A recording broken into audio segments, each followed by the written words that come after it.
سەرەڕای ئەوەی کوردستان بە قۆناغێکی هەستیار و پڕمەترسیدا تێدەپەڕێت و لە ئێستادا هەموو نەیاران لە هەوڵی لەباربردنی ئەزموونی پڕ لە سەروەری و قوربانیدانی گەلەکەمانن کە دەستکەوتەکانی ئەمڕۆ بەری ڕەنجی دەیان ساڵ لە خەبات و تێکۆشانی خەڵکی کوردستان بە گشتی و گەرمیانەکان بە تایبەتیە. خۆپیشاندان و داواکاری چین و توێژەکانی خەڵکی کوردستان ڕەوان و مافی ئاسایی و یاسایی خۆیانە و ئێمە وێ ڕای پشتگیریمان بۆ هەموو داواڕەواکانی خۆپیشاندەران داواکارین هەموو لایەک دوور بن لە هەر کار و کاردانەوەیەکی توندوتیژی و دوور لە شارستانی هەر لە هەڵکوتانە سەر دام و دەستگاکانی حکومەت و بارەگا حزبیەکان و سەرۆماڵی هاوڵاتیان چونکە ئەنجامدانی توندوتیژی لە خۆپیشانداندا دەبێتە فاکتەری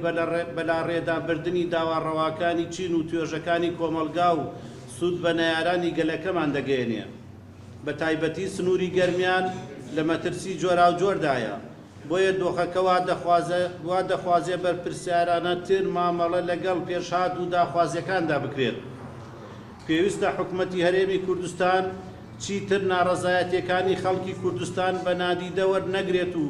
بە دەنگ داخوازە ڕەواکانی خەڵکەوە بێت، بە تایبەتی چارەسەری کێشەی موچە و کارەبا و دابینکردنی نەوت. دەبێت هەمومان چاو کراوە بین و بەرپرسانە